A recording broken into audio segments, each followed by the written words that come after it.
Welcome back. It's been, I don't know, maybe 2 months since I last recorded. Nope, not even gonna lie. I wasn't that busy. I just kept forgetting to do videos between getting ready for deployment and then flying out for deployment and then starting a podcast and then being on deployment. I think I said it already, but yeah, it's been kind of busy, and I've just let this kind of slide to the side. Even though I had the research done for this video, which I haven't read since I did it, so today's going to be interesting. But if you're not already subscribed, please subscribe. We got videos that I'm going to try to do at least monthly at this point. Plus, I have a podcast now. It is called Available Upon Request, a podcast about severance. So if you want to hear more of my incoherent ramblings, you can go. I'll put links down in the description or over in the description, wherever the hell it's going to be, so you guys can listen to what I have to say there about the show Severance.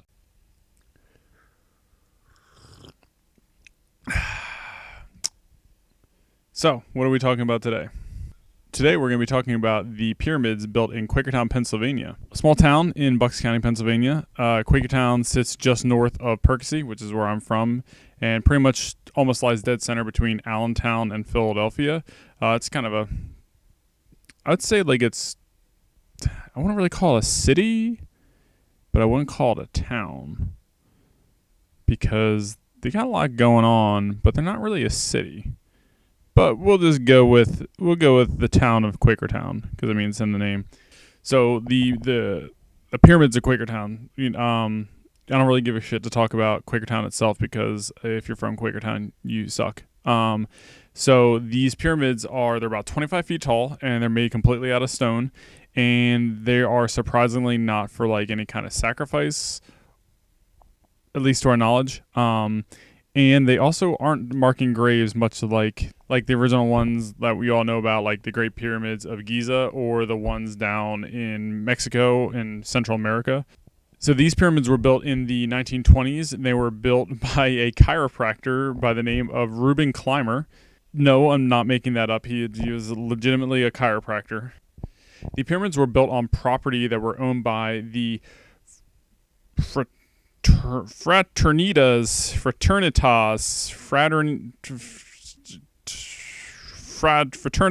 We'll go with fraternitas. Rosicrucians. So I'm just gonna put it up here, and y'all can try to pronounce it. Which is a revival of the Rosicrucian order. So what is the Rosicrucian order? The mythical, ancient hidden society known as the Rosicrucians come from the ancient mystic order of Rosicrucis, which is the Latin form of the organization's name, where Rosicrucis means rose cross. And a lot of people associate this with Christianity, and strangely enough, it has nothing to do with Christianity whatsoever. The symbol of the cross is supposed to symbolize man, as in tall, and then like T-pose. And the rose is supposed to represent the individual's unfolding consciousness, much as a rose has like petals and it kind of bloom out. It got layers like an onion or like an ogre. I got my now obligatory annual Shrek reference done, so I think I'm good for the rest of 2022 now. Originating back in ancient Egypt, dating around 1500 BCE, scholars and philosophers were selected by schools to explore mysteries of life and to learn the secrets and hidden wisdoms of the universe. Pharaoh Thutmose III, we're going to throw that name up here too, organized the first of these schools, in which the Rosicrucians came out of.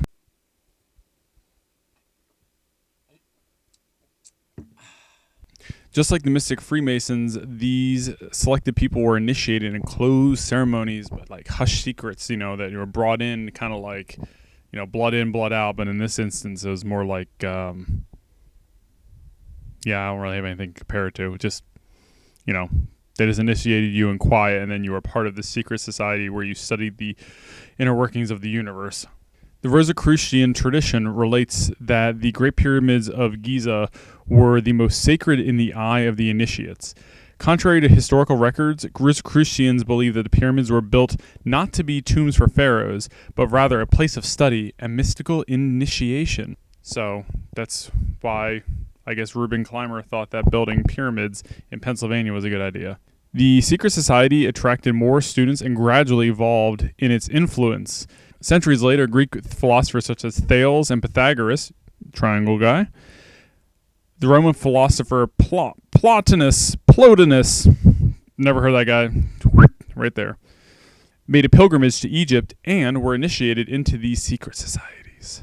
These philosophers brought their teachings to the Western world, meaning Europe, because, I love how we refer to Europe and the States as like the Western world, but then Egypt is kind of just beneath Europe. So how's that not the Western world? Anyway, we're not philosophers here. I'm just regurgitating information I compiled from the internet. Anyway, so these philosophers brought their teachings to the Western world, and their contributions blossomed into the Rosicrucian order that we recognize today. In the times of Charlemagne, from 742 to 814 Common Era, the French philosopher Arnold, we're going with Arnold, whatever, it's up there, introduced the teachings into France, which spread it to much of Western Europe. While medieval Europe was in the throes of the Dark Ages, Arab civilization preserved a large body of mystical teachings through text. Alchemy was coming to prominence during this period, which played a vital role in its order. Rosicrucians were less interested in transmuting matter into gold, but rather transmuting the human consciousness into an enlightened one. Side note about alchemy, in case you didn't understand, you kind of just got glossed over what alchemy is. The scientists of yesteryear, which in their level, like their capacity of understanding how things work, they believed that the earth was composed of 4 elements: earth, wind, fire, and water. So if one of those was out of balance, you could technically, create a different element out of it. So like if you had a bunch of lead and you believe that gold had more fire in it, you just superheat lead until it turned into gold. And spoiler alert, it didn't work. But they just tried it for centuries because that's the only thing they understood. Anyway, back to the actual topic at hand before we get too distracted by my thousands of different rabbit holes I'll go down. Coming out of the Dark Ages and into the advent of the Crusades, these secret societies have become kind of a target of religious and spiritual persecution. The church did not believe that any of these higher learning groups were conducive to religious practice, much like today. So they kind of wanted to silence them to make sure that they weren't preaching beyond what the church could control. Societies such as the Rosicrucians were pushed back into the darkness to continue their studies. So before, they started as a secret society, and they operated in the shadows until they actually came to prominence and people accepted them for who they are. And then the church came back into power, and the church is like, no, you can shut the fuck up. We don't care what you have to learn about.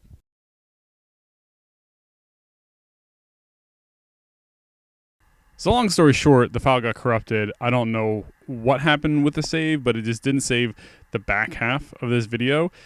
And then I went to the Philippines, and then I got lazy, and here it is, the end of December, and I'm finishing up editing this, and I'm realizing that I have half a video that's missing. So we're going to jump into it now. So if it looks like I've changed, it's because it's been over 2 months since I've recorded, so we'll just jump right into it anyway. So in 1694, the Rosicrucian settlers made their journey across the Atlantic in a specially chartered vessel, the Santa Maria, under the leadership of Johannes Kelpius. We're just going to throw that name right up there too, who was the master of the Rosicrucian Lodge in Europe. Their goal was to bring this order over to the the New World and have their own religious freedom, so to say. Landing in Philadelphia, the colonists established their first settlement in Western Philadelphia. Their contributions to math and society were highly desired in the New World, so much so that notable figures such as Benjamin Franklin, Thomas Jefferson, and Thomas Paine were intimately connected with the community that helped establish the new order in America as we know it today.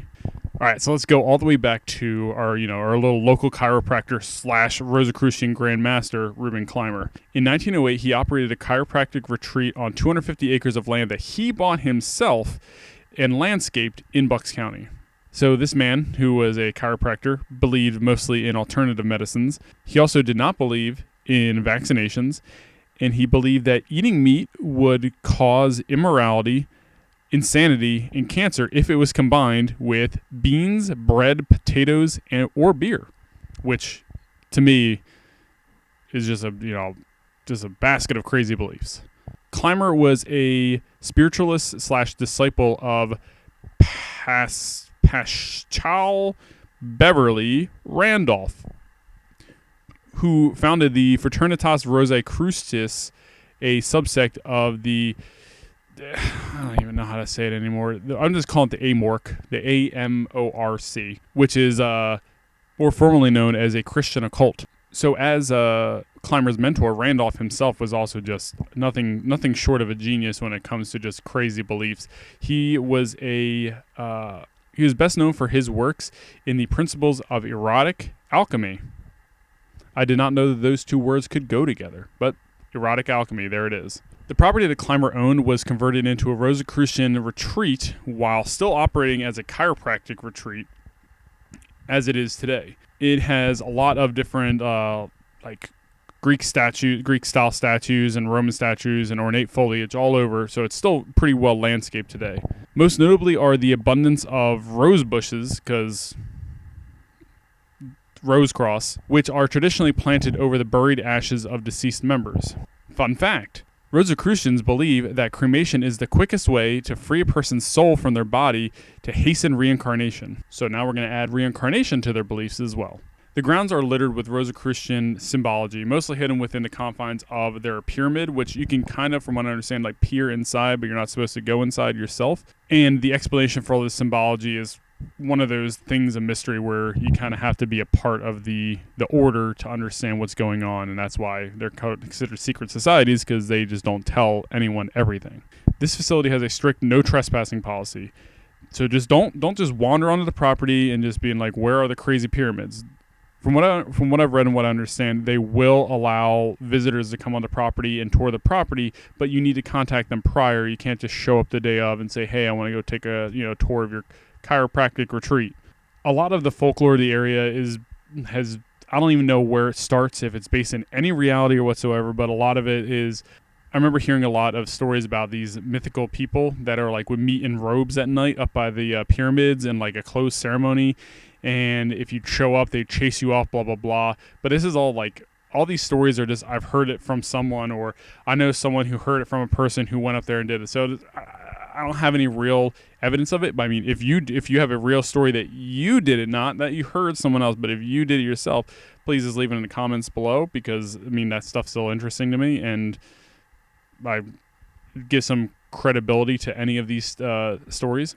But pretty much the summary of all of those mythical performances, those mythical ceremonies, they're for members and initiates only. So don't just think that you can show up and be welcome to it, because they have a secret order for a reason, because they don't want just anyone just jumping in whenever they can. Regardless of what you seem to believe about these people, they are inherently harmless. Their belief system really just sticks to within the confines of the grounds, and maybe they take their works out into society and whatnot, but they don't. When you hear secret society, you think of people abducting people at night and forcing them into and sacrifice. It's none of that. This is strictly a closed religious society, for lack of better words. So don't be afraid of when you hear about the Quakertown pyramids. Don't be afraid of any of the Rosicrucians people. I mean, hell, maybe this is even one of those things where you're going to suddenly be, as a viewer, be suddenly interested in wanting to go learn more and join the society. Hopefully, this is your calling, if that's the way it goes. But regardless, do not vilify these people. Do not outwardly go and, make these people and this order to the society seem like it is a darker thing than it truly has to be. These people are just like everyone else. They're just trying to get by. So if you do decide to go visit, just please be super respectful of their beliefs, be respectful of the grounds themselves, and don't, show up unwelcome. Like, you wouldn't want guests showing up to your house unwelcome. So as always, I thank you for sticking around the video this long. I'm sorry that there's been months between videos. I want to say, I'm going to take a stab and say 6 months since I recorded my last video and actually did put it out. And then now it's like 2 more months between, recordings because I got distracted. And then I went to, I went around the world and different things. But I'm going to try to record as often as I can. You're going to have to, mind my messy room. Yeah, I think that's all I have to say. So if you have any kind of comment, anything that I got wrong, please put in the comment section. I don't know where they put comments anymore on YouTube. If you have any recommendations for topics I should cover, I already have one I'm working on right now. So hopefully it won't be a few months until that one comes out. Hopefully I record that one soon. If you could please just give me a like, give me a share, subscribe to my channel would be greatly appreciated. I haven't checked it since I don't even know when, but hopefully we're still above 30, and hopefully we're gonna keep going on up. We're gonna try to get to 50, get that next thing. Maybe I'll go to the wood shop and I'll make myself a nice little 50 subscriber plaque, and we'll put it up on the fridge behind. No, I'll get my daughter to do something with crayons. We'll put it up on the fridge. But yeah, so that's it for today. So until next time, thank you for watching. Have a good day. Bye.